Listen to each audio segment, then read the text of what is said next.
As-tu déjà remarqué comment, en silence, de petits gestes et attitudes du quotidien peuvent te voler quelque chose de précieux? Je ne parle pas d'argent, ni même d'occasion manquée. Je parle de quelque chose de bien plus grand, le respect des personnes qui t'entourent. Et le plus intriguant, c'est que cela se produit sans que tu t'en rendes compte. Peut-être à cet instant même, répètes-tu des habitudes qui paraissent inoffensives, parfois même bien intentionnées, mais qui usent peu à peu la manière dont les autres te perçoivent. Et voici ma promesse. Dans les prochaines minutes, tu vas découvrir 4 erreurs subtiles qui minent ton image personnelle. Et mieux encore, tu apprendras comment les corriger de façon pratique, rapide et consciente. Si tu as déjà eu le sentiment que malgré tous tes efforts, les autres ne te prennent pas au sérieux, alors cette vidéo est faite pour toi. Je vais te montrer où se trouve la racine du problème. Et lorsque tu la comprendras, tu auras l'impression de retirer un énorme poids de tes épaules, parce que le changement est plus simple qu'il n'y paraît, mais seulement pour ceux qui ont le courage de regarder en eux-mêmes. Alors, je t'invite à rester avec moi jusqu'à la fin, car tout au long de cette vidéo, tu ne vas pas seulement reconnaître des erreurs qui sabotent peut-être ton image, tu vas découvrir comment les transformer en véritables points de force. Le prix invisible des petites erreurs. Chaque fois que tu commets certains faux pas apparemment inoffensifs, une petite partie du respect que les autres éprouvent pour toi s'efface. Ce n'est pas une explosion, ni un scandale, c'est quelque chose de silencieux. Comme une goutte d'eau qui tombe jour après jour, jusqu'à creuser la pierre. Le plus effrayant, c'est que ces erreurs passent inaperçues. Tu les répètes probablement chaque jour sans même t'en rendre compte. Ce sont des habitudes banales, presque automatiques, des gestes qui semblent inoffensifs mais qui, petit à petit, érodent ton image, abîment ta crédibilité et réduisent l'impact de ta présence. Et le détail le plus cruel, ils ne se présentent pas comme des erreurs évidentes. Souvent, ils se déguisent en bonnes intentions, en politesse, en humilité. Mais en réalité, ils sabotent la manière dont les autres te perçoivent. C'est pourquoi, aujourd'hui, je veux que tu fasses avec moi un exercice de courage. Observons ensemble ces schémas silencieux qui affaiblissent ton image, même lorsque tu crois faire les choses correctement. Et je te garantis que lorsque tu verras ces points en face, tu comprendras pourquoi, si souvent, malgré tes efforts, tu as l'impression de ne pas recevoir la considération ni le sérieux que tu mérites. Le respect ne se conquiert pas par la force, ni par de beaux discours. Il naît dans les détails, dans les gestes quotidiens, dans les mots que tu choisis, dans les silences que tu assumes, dans les attitudes que tu répètes même quand personne ne te regarde. Marc Aurèle disait « L'âme prend la couleur de ses pensées ». Cela signifie que ta manière de penser, d'agir et de te positionner façonne inévitablement l'image que le monde se fait de toi. Et Sénèque nous rappelle « Les actes révèlent l'homme ». Les paroles peuvent convaincre un temps, mais ce sont les attitudes qui soutiennent ou détruisent ta réputation sur le long terme. C'est précisément pour cela que le stoïcisme n'est pas une philosophie pour paraître sage, mais pour être sage. Il ne s'agit pas de réciter des phrases anciennes, mais de pratiquer chaque jour des choix qui reflètent qui tu es vraiment. Et c'est sur ce chemin que je veux avancer avec toi. Car peut-être que le problème ne réside pas dans ce que tu dis, mais dans ce que tu répètes sans t'en rendre compte.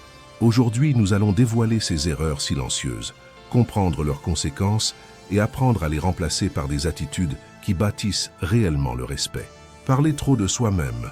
Qui n'a jamais connu cette personne qui transforme n'importe quelle conversation en vitrine personnelle? Tu partages une expérience et en quelques secondes, elle prend toute la place avec sa propre histoire. Tu racontes un défi au travail et la réponse fuse. « Ah, ce n'est rien, une fois moi. » Tu annonces une victoire et la personne se précipite pour raconter un succès encore plus grand. À première vue, cela peut sembler de l'enthousiasme, mais avec le temps, on comprend. Ce n'est pas de la connexion, c'est de la compétition déguisée. L'excès d'attention portée à soi peut donner une impression de confiance, mais révèle presque toujours une insécurité masquée. C'est comme si la personne devait prouver en permanence qu'elle mérite l'attention, le respect, l'admiration. Et je parle en connaissance de cause, car pendant longtemps, j'ai été cette personne. En réunion lors de rencontres, même dans des conversations informelles, je n'écoutais pas vraiment ce que l'autre disait, j'étais présent physiquement, mais mon esprit ne faisait que préparer la prochaine phrase, la prochaine histoire, le prochain argument pour me mettre en avant. Je voulais toujours avoir un exemple plus fort, une histoire plus marquante, une expérience plus impressionnante. Et le résultat, personne ne me confrontait, mais les gens s'éloignaient simplement.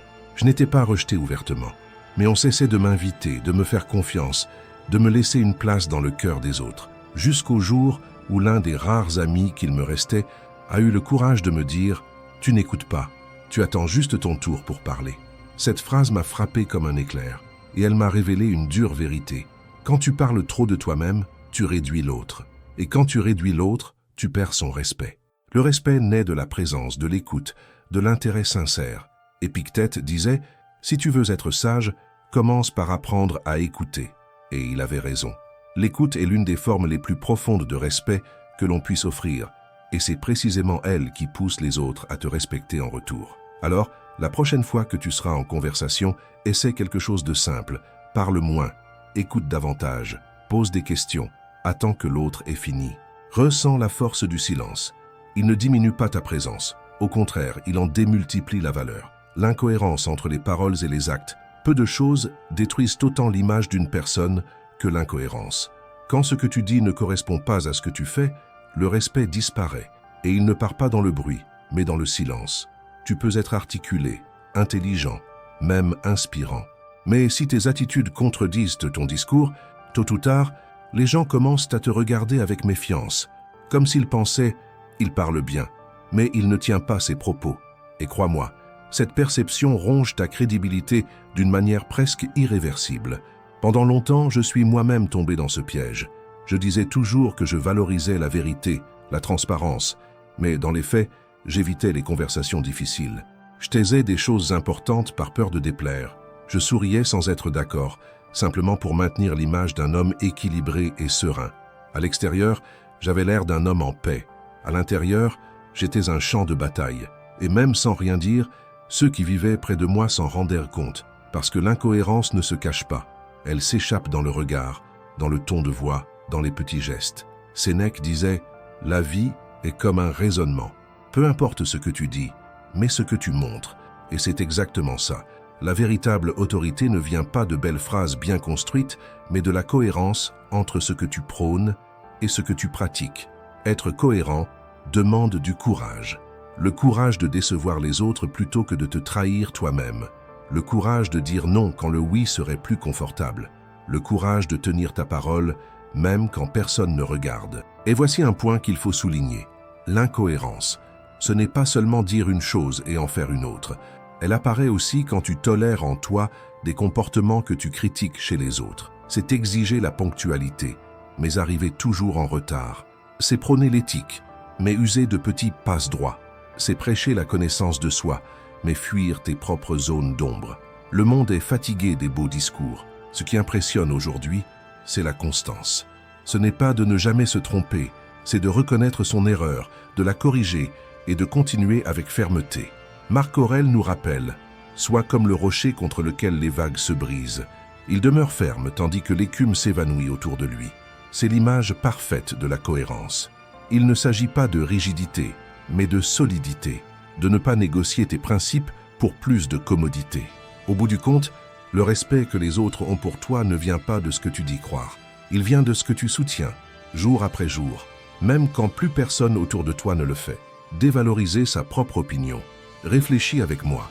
Combien de fois es-tu sorti d'une conversation avec le sentiment que tu aurais dû parler davantage? Combien de fois as-tu avalé ton opinion pour éviter un conflit? Combien de fois as-tu dit « oui » uniquement pour ne pas paraître compliqué? C'est bien plus fréquent qu'on ne l'imagine, et aussi bien plus destructeur qu'il n'y paraît. Quand tu dévalorises ta propre opinion, tu envoies un message silencieux mais puissant. Ma voix n'a pas d'importance. Et devine quoi? Les autres finissent par y croire. Pendant des années, je me suis tu pour éviter l'usure des confrontations. Dans les environnements professionnels, je choisissais le silence pour ne pas paraître idiot. Dans ma vie personnelle, j'acceptais des décisions qui me dérangeaient, uniquement pour préserver l'harmonie. Et le résultat fut cruel. Plus je me taisais, plus je devenais invisible. Personne ne m'ignorait volontairement. C'est moi-même qui, par mon omission, disais que ma voix ne valait pas grand-chose. Sénèque a écrit « Celui qui craint d'être impopulaire devient insignifiant ». Dur, mais vrai. Le respect naît lorsque tu as le courage d'exister pleinement. Cela inclut tes opinions, tes désaccords, ta vision du monde. Tu n'as pas besoin d'être rude, ni de crier, mais tu dois être présent. Le stoïcisme nous enseigne que l'opinion des autres ne doit pas guider nos actions, sauf lorsqu'elle s'aligne à la vertu. Autrement dit, écouter toujours, réfléchir toujours, mais se taire par peur, jamais. Dévaloriser sa propre opinion n'est pas de l'humilité, c'est de l'absence. Et personne ne respecte celui qui ne prend pas position. Se respecter soi-même, c'est dire « je pense différemment et c'est très bien ainsi ». C'est savoir écouter sans s'effacer. C'est construire des ponts sans détruire sa propre structure. Tu veux retrouver le respect? Commence par parler, même avec une voix tremblante, même avec la peur au ventre. Avec le temps, ta voix s'affirme, ta présence grandit et les autres te regardent autrement. Épictète disait « Si tu veux être bon, commence par croire que tu peux l'être. Si tu veux être respecté, commence par te respecter. Et se respecter inclut respecter ce que l'on pense. » Le monde n'a pas besoin de plus de voix modelées par la peur. Il a besoin de gens prêts à penser avec clarté, à ressentir avec profondeur et à s'exprimer avec intégrité. Et tu ne seras retenu que si tu as le courage de te faire entendre. Fuir les conflits nécessaires. La plupart des gens croient qu'éviter les conflits est un signe de maturité, que céder, se taire ou feindre l'accord au nom de la paix est le chemin le plus sage. Paix, c'est l'une des plus grandes illusions que tu puisses entretenir. Fuir les conflits ressemble à un choix pacifique. En réalité, c'est l'une des manières les plus rapides de perdre le respect. Parce qu'à chaque fois que tu fuis une confrontation nécessaire, tu sacrifies quelque chose, ton opinion, tes limites, ta dignité. Et tu apprends à l'autre que tes limites sont trop flexibles, que ta position est négociable, que ta présence peut être ignorée. J'ai vécu cela de nombreuses fois. J'ai toléré des commentaires offensants avec un sourire. J'ai dit « ce n'est pas grave », alors que ça l'était. J'ai accepté des attitudes qui me dérangeaient profondément, uniquement pour garder une ambiance légère. Et tu sais ce que j'ai gagné avec ça? Une accumulation interne de frustration et l'image externe de quelqu'un de facilement manipulable. Fuir les conflits, ce n'est pas de la bonté, c'est de l'abandon de soi. C'est échanger l'intégrité contre l'approbation. Et tôt ou tard, l'addition arrive, sous forme d'anxiété, de relations déséquilibrées ou de perte totale d'autorité. Marc Aurèle disait « La meilleure vengeance est de ne pas ressembler à ceux qui nous ont offensés. » Mais il n'a jamais dit que nous devions faire semblant de ne pas avoir été blessés. Le stoïcisme nous apprend à ne pas réagir par la colère, mais aussi à ne pas feindre l'indifférence. L'équilibre se trouve dans le fait de parler avec fermeté, sans agressivité, de dire avec clarté mais avec respect. Éviter le conflit à tout prix, c'est balayer la poussière sous le tapis. Le problème ne disparaît pas, il grossit dans l'ombre, jusqu'à exploser de manière bien pire. Et le plus grave, lorsque tu ne prends pas position, tu mines ton propre sens de valeur. Tu commences à te remettre en question, à te rabaisser, à accepter des relations où l'autre prend toute la place et toi presque aucune. Le véritable respect exige que tu supportes l'inconfort, que tu affrontes les conversations difficiles avec maturité, que tu dises « cela ne me paraît pas juste », même si le silence qui suit est pesant. Il ne s'agit pas d'entrer en guerre avec le monde, il s'agit de rester debout en son sein, de défendre tes principes sans attaquer les autres, de montrer que tu ne te cacheras plus derrière une paix de façade. Épictète rappelait « Ce qui trouble l'homme, ce ne sont pas les événements, mais l'opinion qu'il en a. » Fuir un conflit, c'est admettre qu'il est plus grand que toi. Faire face à un conflit avec sérénité, c'est affirmer que ta voix a du poids et mérite d'être entendue. La vraie paix ne naît pas de la fuite, mais de la vérité dite avec respect, de la limite posée avec fermeté, du courage de dire « cela me dérange », même à voix basse. Le respect ne s'achète pas avec le silence, il se construit avec l'authenticité, avec la présence, avec l'intégrité, même dans les moments inconfortables. Si tu veux être entendu, respecté, valorisé, tôt ou tard tu devras cesser de fuir et commencer à prendre position. Demander trop souvent l'avis des autres. Imagine la scène suivante. Tu entres dans une boutique pour acheter une chemise. Tu te regardes dans le miroir, tu l'aimes bien, mais avant de décider, tu envoies une photo à 3 amis, tu demandes l'avis du vendeur, puis tu appelles un membre de ta famille.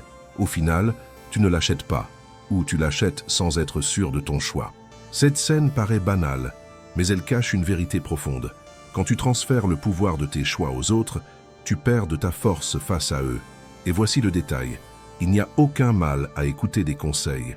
L'erreur, c'est d'en dépendre à chaque décision. Quand tu demandes sans cesse l'opinion des autres, tu transmets de l'insécurité. Et l'insécurité, même subtile, mine le respect. Je me souviens très bien d'une période de ma vie où je faisais exactement cela. Si je recevais une proposition de travail, il fallait que je consulte 10 personnes avant de répondre. Si je pensais à changer une habitude, je cherchais une validation partout autour de moi. C'était comme si je n'avais aucune confiance dans mon propre jugement. Et plus je le faisais, plus je me sentais petit, parce qu'au fond de cette recherche constante d'avis, il y avait une vérité dérangeante. Je ne me faisais pas confiance. Et que se passe-t-il quand tu ne crois pas en toi? Les autres non plus ne croient pas en toi. Marc Aurèle a écrit « Regarde en toi, c'est en toi qu'est la source du bien, et elle peut jaillir sans cesse si tu ne l'obstrues pas. » Cela signifie que le véritable guide n'est pas à l'extérieur, mais à l'intérieur de toi. L'opinion des autres peut éclairer des chemins, mais toi seul peux décider quelle route suivre. Et voici un point intéressant. Quand tu commences à faire confiance à ton propre jugement, les gens, paradoxalement, commencent à avoir davantage confiance en toi. Ta fermeté devient une sorte de phare, quelque chose qui inspire la sécurité, même si tu n'as pas toutes les réponses. Épictète disait « Nul n'est libre tant qu'il dépend d'autrui ». Et dépendre de l'opinion des autres est l'une des formes les plus subtiles d'esclavage moderne. Tu peux sembler poli, humble, ouvert à l'écoute. Mais en réalité, tu es enchaîné au regard des autres. Et tu sais ce que cela provoque? Les gens finissent par te voir comme quelqu'un de fragile, qui doit être guidé, qui ne peut pas porter son propre poids. Or, le respect ne naît pas de la fragilité, mais de la fermeté. Je ne dis pas que tu dois te fermer et n'écouter personne. Je dis que tu dois filtrer. Écoute, évalue, remercie. Mais, au bout du compte, décide en fonction de ta propre boussole intérieure. Parce que seuls ceux qui se laissent guider de l'intérieur peuvent marcher la tête haute à l'extérieur. La prochaine fois que tu auras envie de demander à tout le monde ce que tu dois faire, essaie autre chose. Demande-toi d'abord à toi-même. Quel serait ton choix si personne ne pouvait donner son avis? Cette réponse-là est en général la plus honnête. Se justifier trop souvent. As-tu remarqué comme certaines personnes, au moindre signe de critique ou de reproche, commencent à s'expliquer sans fin? Un retard, par exemple. Quelqu'un demande « Pourquoi es-tu arrivé en retard ?» Et la personne se lance « Ah, c'est que le trafic était compliqué, le réveil n'a pas sonné, j'ai raté le bus, et en plus, j'ai dû régler quelque chose à la dernière minute. Écoute bien ce que cela donne. » Au lieu de transmettre de la responsabilité, cela transmet de la fragilité. Plus tu te justifies, moins tu sembles solide. Et petit à petit, tu perds du respect. Je me souviens d'une époque où je faisais cela en permanence. Si je rendais un travail en retard, j'arrivais déjà avec tout un discours pour expliquer pourquoi. Si je ne tenais pas une promesse, je déversais une pluie de justifications, cherchant à convaincre que ce n'était pas ma faute. Mais au fond, tu sais ce que les gens voyaient? Que je ne savais pas assumer mes erreurs. Et le plus étrange, c'est que souvent je pensais être honnête, mais en réalité, j'essayais d'échapper à ma responsabilité. Et le résultat était toujours le même. Au lieu de paraître transparent, je paraissais faible. Marc Aurèle a écrit « Si quelque chose d'extérieur te trouble, ce n'est pas la chose elle-même qui t'afflige, mais le jugement que tu portes sur elle. » Cela m'a fait comprendre que la critique ou le reproche ne sont pas le vrai problème. Le problème, c'est la façon dont je réagis. Quand tu te justifies trop, tu envoies le message que tu ne crois pas en ta propre valeur, que tu as besoin, à tout prix, de convaincre l'autre que tu mérites sa compréhension. Et voici la dure vérité. Personne ne respecte quelqu'un qui se place sans cesse dans le rôle de victime. La posture qui inspire le respect est tout autre, celle de la responsabilité. C'est dire « Je suis arrivé en retard, je n'ai pas d'excuses. La prochaine fois, je serai à l'heure. » Simple, direct, sans drame. Épictète disait « Ce qui compte, ce n'est pas ce qui t'arrive, mais la manière dont tu y réagis. Quand tu assumes tes erreurs avec clarté, sans détour, tu montres de la maturité. Et la maturité engendre le respect. Souviens-toi, se justifier trop n'efface pas l'erreur, cela ne fait qu'amplifier l'insécurité. Alors que le silence responsable ou l'aveu direct montre de la force. La prochaine fois que tu auras envie de te justifier, essaie autre chose. Respire profondément, reconnais ce qui s'est passé en quelques mots et passe à autre chose. Tu seras surpris de la différence que cette attitude produit. Ne pas tenir ses promesses. Peu de choses sapent autant le respect qu'une promesse rompue. Et il n'est pas nécessaire que ce soit une grande promesse, comme changer la vie de quelqu'un. Le simple « je t'appelle demain » et ne pas le faire. On se voit bientôt et ne jamais fixer de date. Je rends ça vendredi et livrer seulement la semaine suivante. Ces petits manquements paraissent anodins, mais ils forgent une image dangereuse, celle que tes paroles ne valent rien. Moi-même, je suis souvent tombé dans ce piège. Combien de fois ai-je promis de changer une habitude, de commencer une routine, de consacrer plus de temps aux personnes que j'aime, et j'ai échoué. Et chaque fois que j'échouais, ce n'était pas seulement la confiance des autres qui diminuait, c'était aussi ma propre confiance en moi. Car voici la vérité, quand tu ne tiens pas tes promesses, tu détruis non seulement le respect des autres, mais aussi ton estime de toi. Et comment quelqu'un pourrait-il attendre du respect s'il ne se respecte pas lui-même? Sénèque disait « Les paroles doivent être pesées, non jetées au vent ». Cela signifie que chaque promesse est un engagement envers ton propre honneur. Quand tu promets quelque chose, tu ne fais pas qu'annoncer une action future, tu engages ta réputation. Et voici un détail puissant. Ne pas tenir une promesse n'est pas seulement une faute pratique, c'est une faute morale. Parce qu'au fond, cela montre que ta parole n'a pas de solidité. Épictète rappelait « Dis-toi d'abord ce que tu veux être, puis fais ce que tu dois faire ». Autrement dit, si tu veux être quelqu'un de respecté, tiens ta parole. Même si cela demande des efforts, des sacrifices ou de l'inconfort, il vaut mieux promettre peu et tenir tout que promettre beaucoup et échouer sans cesse. Parce que le respect naît de la prévisibilité. Les gens doivent pouvoir se dire de toi « S'il l'a dit, ça se fera ». Alors, la prochaine fois que tu penseras à promettre quelque chose, pose-toi cette question. Vais-je vraiment le faire? Si la réponse est « Je n'en suis pas sûr », alors ne promets pas. Il vaut mieux se taire que faillir. Peut-être te demandes-tu « Et si j'ai déjà commis toutes ces erreurs, puis-je encore regagner le respect perdu ?» La réponse est « Oui ». Parce que le respect ne se construit pas en une seule fois, mais au quotidien. Chaque choix, chaque geste, chaque silence est une occasion de reconstruction. Le stoïcisme nous enseigne que le passé n'a pas d'importance. Seul le présent compte. Ce qui compte, c'est la manière dont tu agis maintenant. Marc Aurèle disait « La vie d'un homme est ce que ses pensées en font ». Cela signifie que si, dès aujourd'hui, tu décides de cultiver de nouvelles attitudes, peu à peu ton image sera restaurée. Cesse de trop parler de toi et apprends à écouter. Arrête de dépendre de l'opinion des autres et fais confiance à ton jugement. Abandonne les justifications interminables et assume tes responsabilités avec fermeté. Et surtout, honore ta parole. Si tu fais cela, tu n'auras plus besoin de courir après le respect. Il viendra à toi naturellement, silencieusement, inévitablement. Et quand le respect est présent, tu n'as plus besoin de t'imposer. Ta simple présence suffit.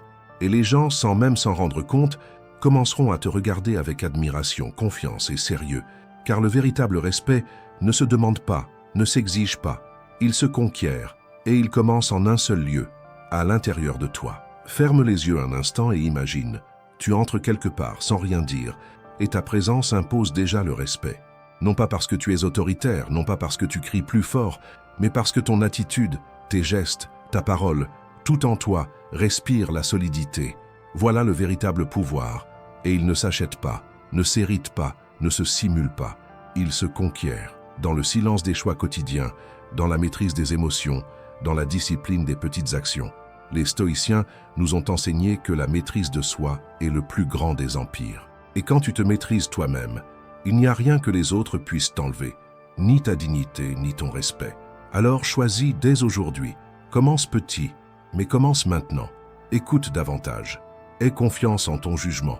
Assume tes erreurs. Honore ta parole. Ce sont les graines qui, cultivées chaque jour, transformeront ta vie en un terrain fertile de respect et d'admiration. Et quand ce respect fleurira, tu découvriras quelque chose d'extraordinaire. Ce qui paraissait lointain, lourd et impossible était en réalité à ta portée depuis toujours. Si cette vidéo t'a apporté des réflexions précieuses, je t'invite à passer à l'étape suivante. Abonne-toi à la chaîne, aime cette vidéo et surtout, laisse en commentaire une affirmation positive pour toi-même. Écris, par exemple, « Je choisis d'être ferme et digne du respect que je mérite ». Ce simple geste n'est pas qu'un commentaire. C'est un engagement public envers le changement que tu as décidé de commencer aujourd'hui.